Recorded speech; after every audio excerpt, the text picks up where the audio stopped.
Once upon a time there was an old goat. She had 7 kids. She loved them as much as only a mother can love her children. She was going to go into the forest, bring herbs and branches for lunch. She called all her children and warned them to be afraid of the evil wolf. He often pretends, but you can immediately recognize him by his rude voice and black paws.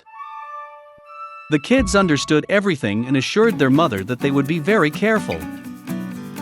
The old goat set off calmly. Little time has passed.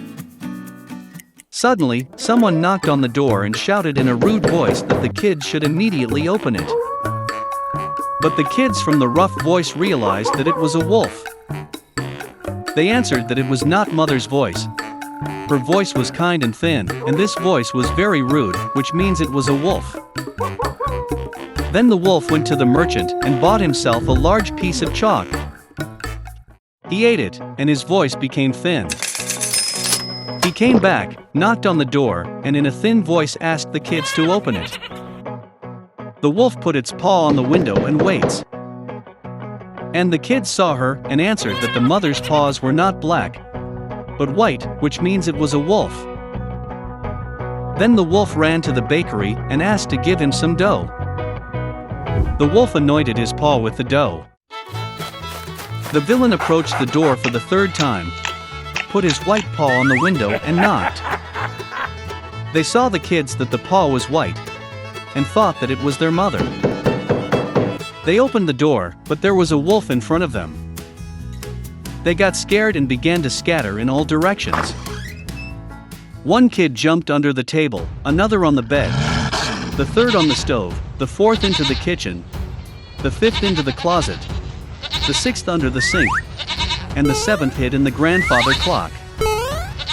But the wolf found them all, opened its jaws and swallowed one by one. Only one thing he did not find: the youngest, who hid in the clock. Having eaten his fill, the wolf left.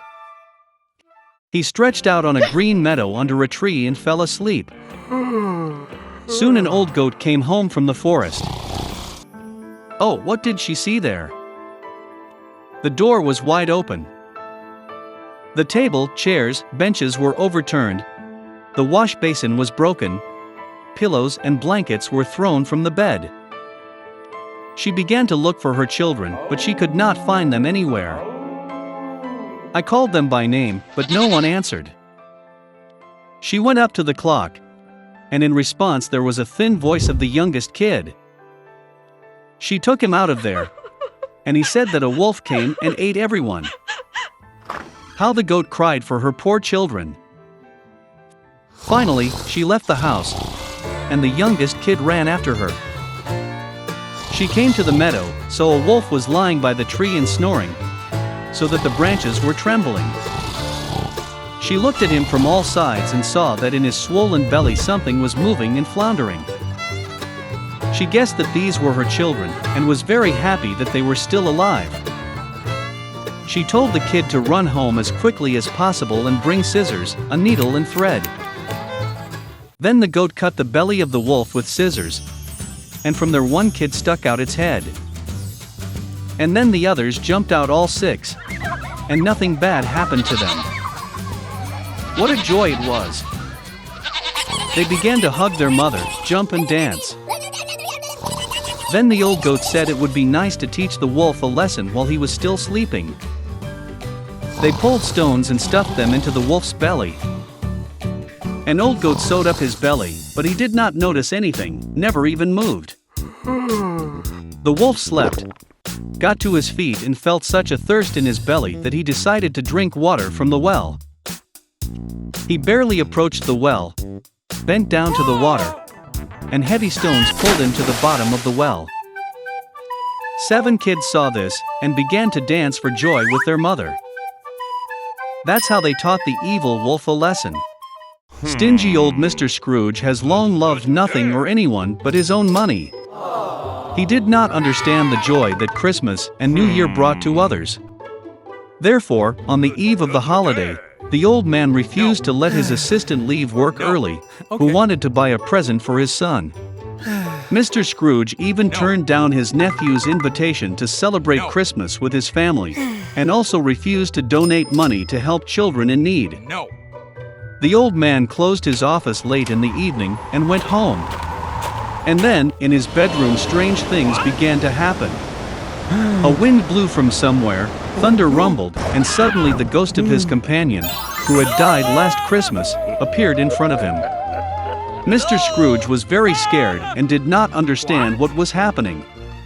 The spirit said that after death he was punished for not doing good and not helping people during his lifetime. He did not want the old man to suffer the same fate.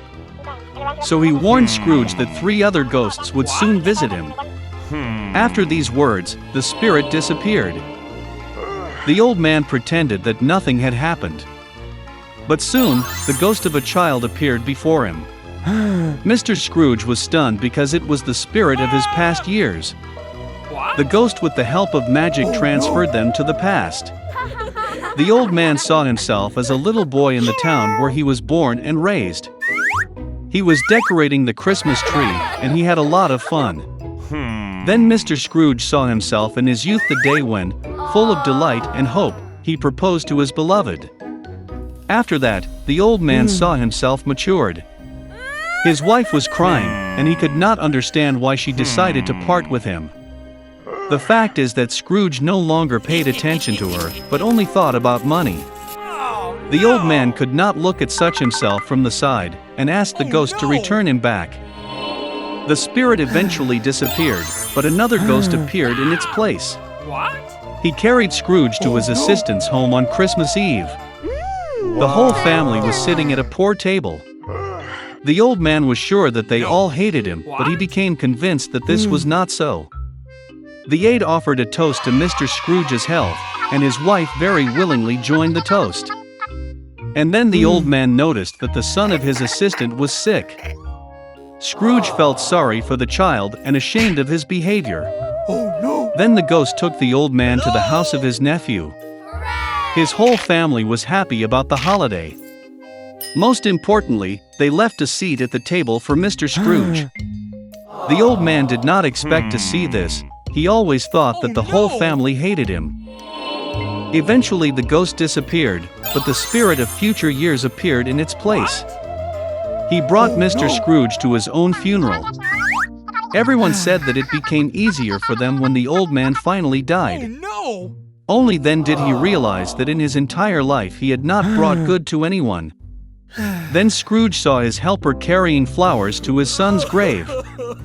The old man could no longer look at it, and asked the ghost to bring him back. The third spirit disappeared, and Scrooge was back at home. The old man finally decided to change for the better. Fortunately, he found that time had gone back a few hours. Mr. Scrooge decided not to waste a minute. He still had time to change everything. The old man was sincerely happy about the approaching Christmas. He sent the most expensive and fattest turkey to his assistant's house. Scrooge then sent a gift to the helper's son, and donated a huge amount of money to charity. After that, the old man went to celebrate Christmas with his nephew, where the whole family welcomed him. The next day, when Scrooge's assistant came to work, he raised his salary. For his son, the old man became a godfather. Mr. Scrooge gave the boy the best possible treatment, and he continued to enjoy a healthy life.